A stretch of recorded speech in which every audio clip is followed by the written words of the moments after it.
जाके नैहर में ओइस करतिया आ यहाँ गैस नहीं खे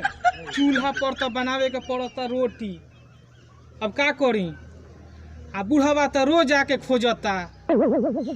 खाना ओकरा बनल चाही। अब खाना अब रोटी अब बनाए खाना एगो तो बरसात के दिन ना कह लकड़ी अब भींग गए अब फूक अब वो अहन तो उनकर बोली सुन अब उनकर कहानी अलग रही ना बनल अभी ले धूप उप गल काज ने को बज गल होई लाइन उइन तो आवत है नहीं खे ओकरा बुझाता तनको नहीं के बुझा कि हाँ गैस में बनत होई।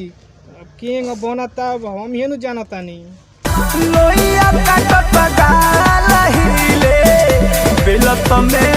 पसीना तो साला के रहता बाह कर देता ये भाई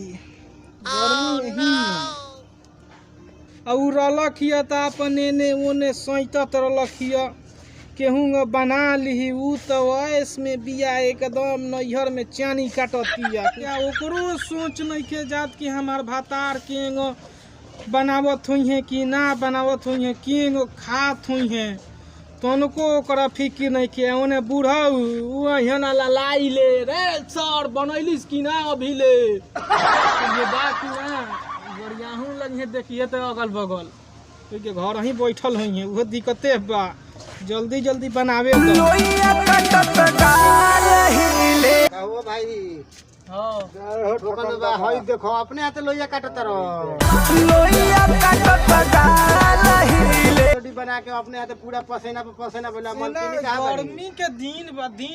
लेट हो गइल मलकिनी नैहर बाड़ी तो नैहर भेजा के ये काम करत रहो अपने तब का कइल जाओ आ ठोकन वो कहां गइल बना गइल है न उनका कामे कौन बा गामा गाय घरे घरे घूमे के टाइम पर यहाँ घेक ली है बस बनल कि ना लोग यहाँ चिल्लाए और बना के देख पड़ी मेहरारू तो बिया ना तो बुला लो मलकिनिया के मलकिनिया के बुला ली तो कहता ही बनी आवे के आवतिया नाम लेती आवे के तू ही बतावो कि हम शौक लगल भाई करे के है गर्मी में तो बाबू कहना भेज देला बाबू के ओनिए ढा ढू के चल है हां ये तो बात ठीक है ओनिए ढा के चल है कहो लोहिया काटत तो पूरा गालो हिलता आ बेला तर तो पूरा शरीर हिलता शरीर ना हिले त का हिलो मोटा छोटा पूरा डेसन मेहरारू के भेज देले बड़ा मोटा सोले निकलता मोटइया तो निकलता यो आई डोले सोले पूरा देखो हां भाई जान तर अब निकलता ये मोटइल का ये कामे आई ठीक बा हमनी के जा तानी से कह दिया ठोकन बाबा से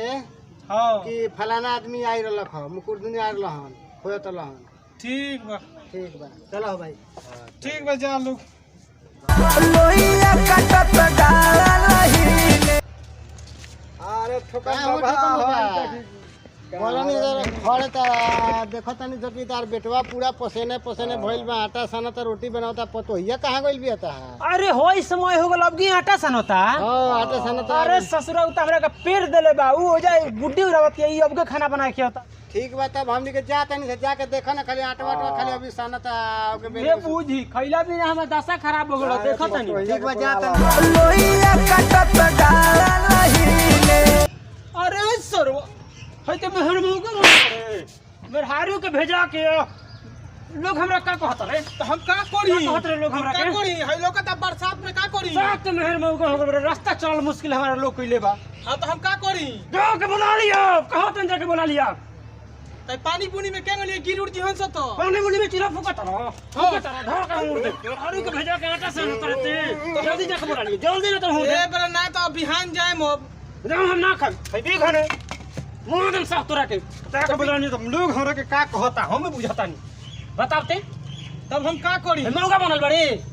तो कहां से घेकब घूम के आ गइलो काहे खाती बियाह करे रे इहे करे खाती ओकरा के बियाह दी नहीं यार तुम गुडी रहे खाती कइले बन त नैहर गइल है बरसात लगइले बन फिर से बोल मत जाके बुला लियो बिहान जाए चिरा मत जा तो जा अपन कर तू ही जाके बुला लियो अरे हमरे मत कर माता रे हमरे में कर माता रे मुंह आदम तोरा के तब के कर जा तू ही बुला लियो ना जल्दी जो तू ही बुला लियो सारा लोग में हर मौका कहते के रखी हां रास्ता चलल मुश्किल बा इसे घूम के आवत रहा लागत रहा लेक्चर देवे कहीं से घूम के आवत रहा आज नहीं खेल रे अपना मोट देख कहीं लोहिया काटत लोहिया काटत डालहिले हई तू एती हो गेल बरो पसीना में गिरता तो ऊ कहाँ जाई जान बिहान बोला ले मे बरा त ना जाए ए बरा जोन बनता तौन जा जो ना रे जो चूल्हा धराबो। भूख मत जो